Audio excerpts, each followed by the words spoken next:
Have you ever been there? You're texting someone, and the connection feels electric. The replies are fast, the jokes are landing, the energy is undeniable.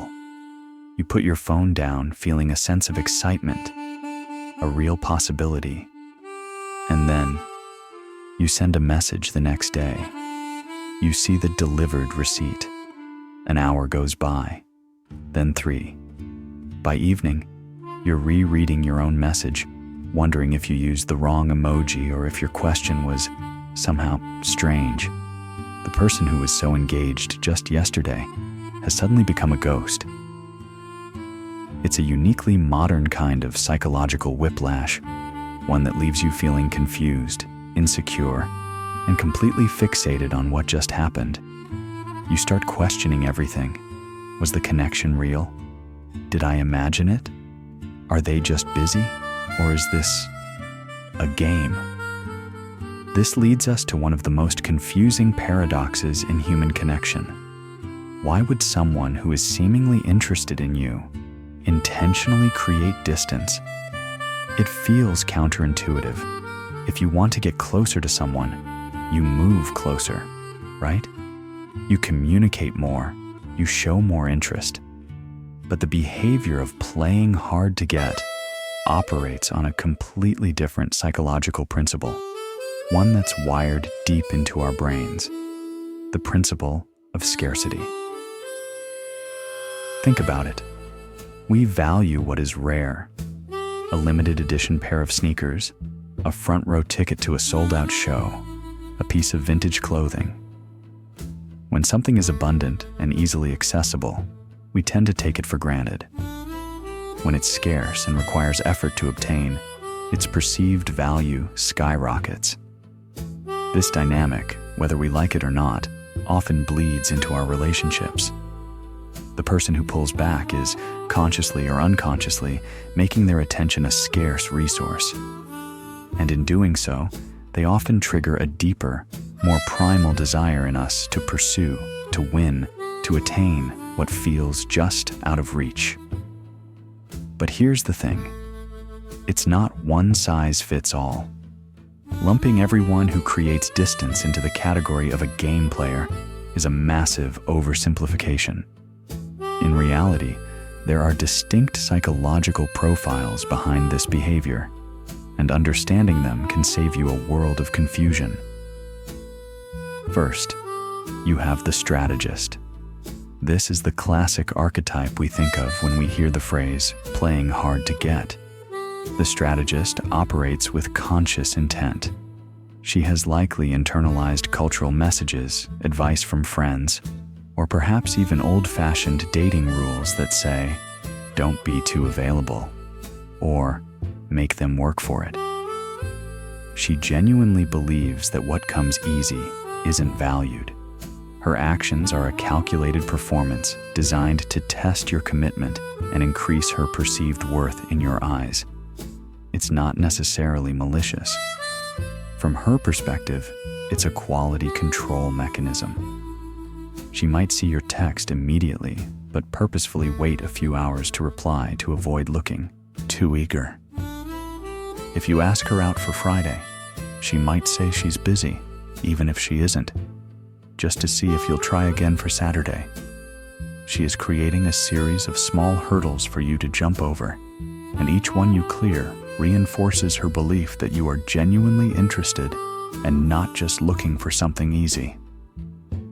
For the strategist, the chase is part of the validation process. Your effort is the primary evidence of your interest. But then there's a completely different person, and her reasons are far more complex.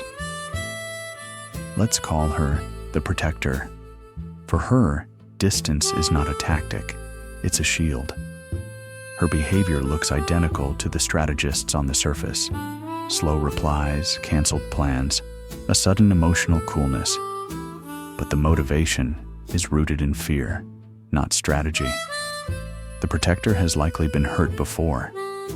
She may have been in a situation where she was the one who cared more, who invested more, who was more available.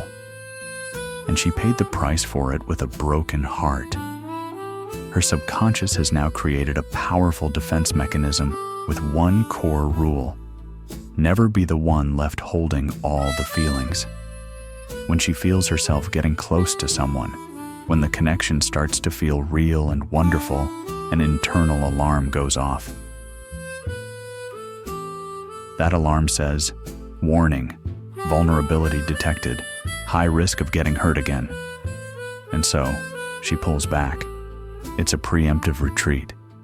She creates distance as an insurance policy against rejection. If she doesn't let you get too close, it won't hurt as much if you leave.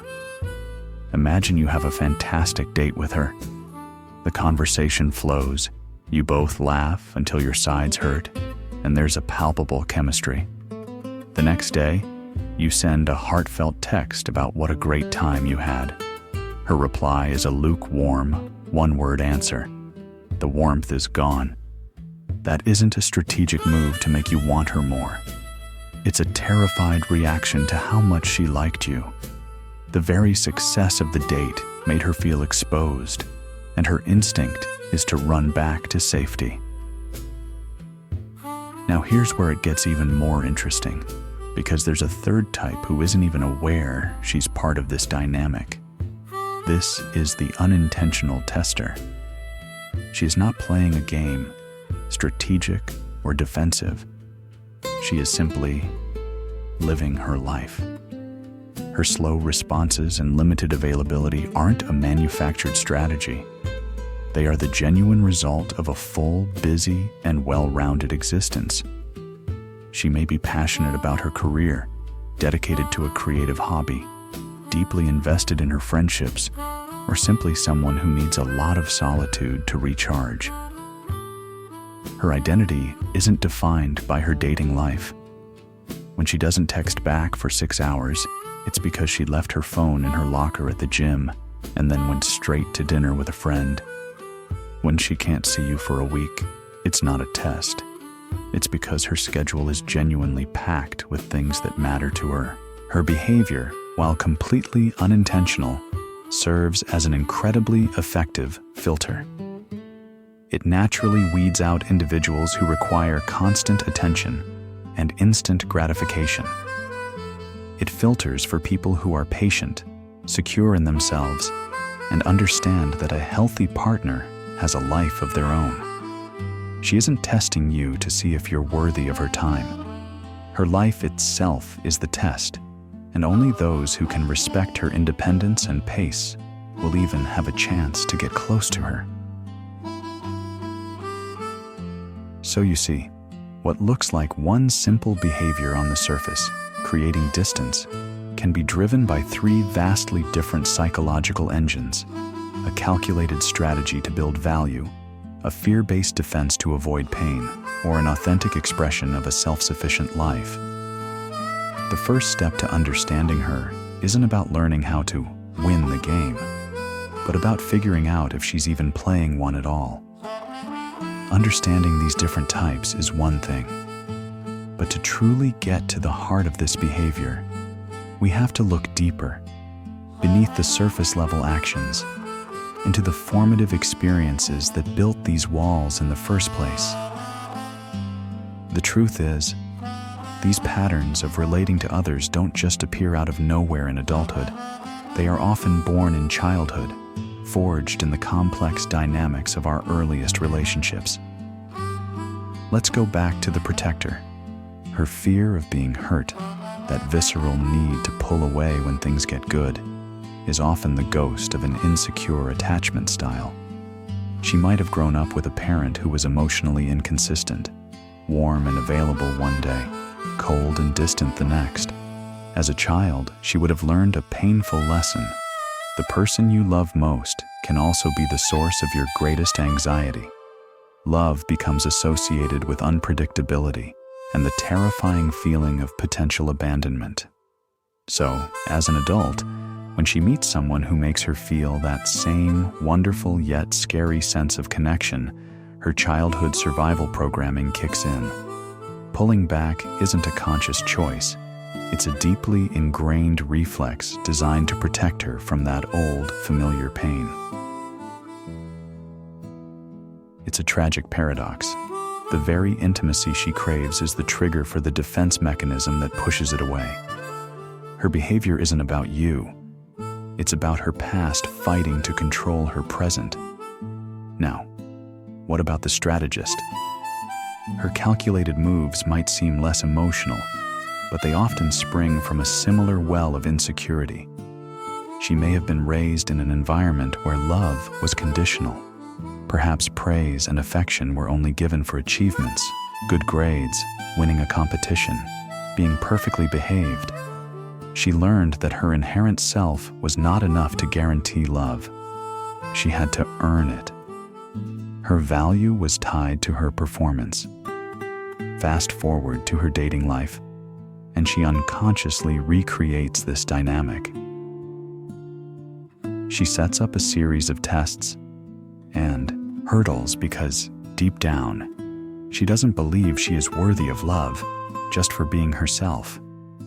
Your effort, your pursuit, your willingness to jump through her hoops becomes the tangible proof of her value that she struggles to feel internally.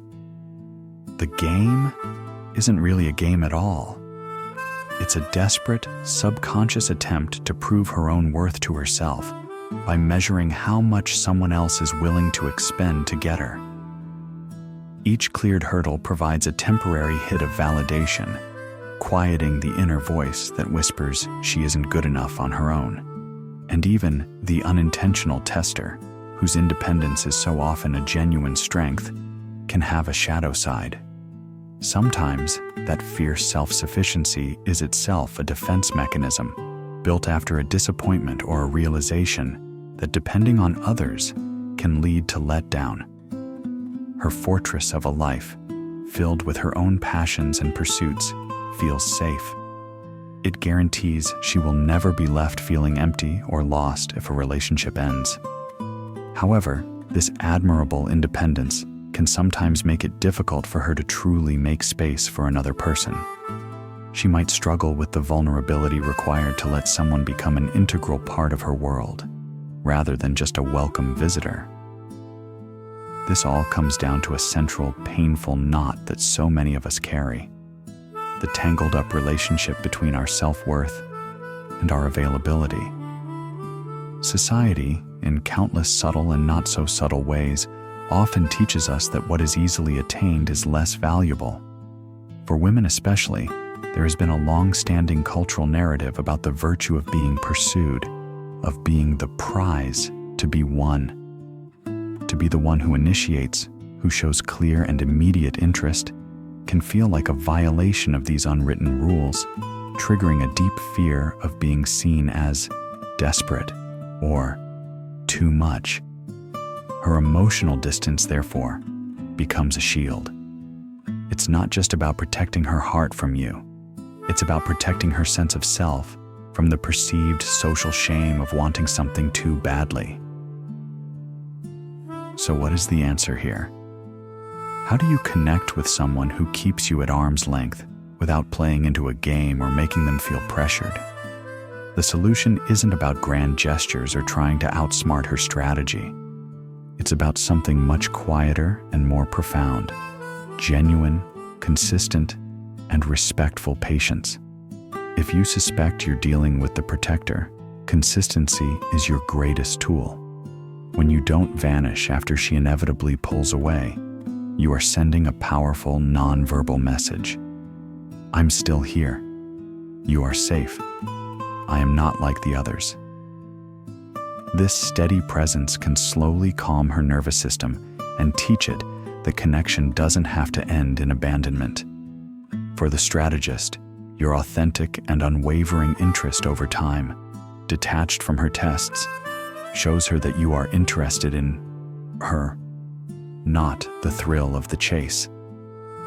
This can help her begin to untangle her worth from the need for performative pursuit.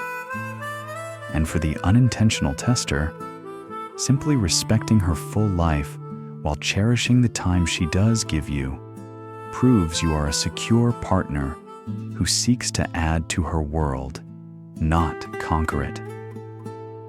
Ultimately, this isn't about learning how to win. It's It's about learning how to build trust. It's about creating a space so safe that the walls can finally come down on their own. Pressure will only make the bricks go up higher, but patience, understanding, and genuine care can, over time, gently dismantle the fortress. So now it's time for a moment of reflection. If you are pursuing someone, which of these patterns do you recognize? Understanding their why can change everything. And for everyone watching, especially the women, perhaps the most critical question is this: which one are you? Do you see your own behaviors in the strategist, the protector, or the unintentional tester? Acknowledging your own pattern is the first, most powerful step toward creating the authentic, secure connections you truly deserve.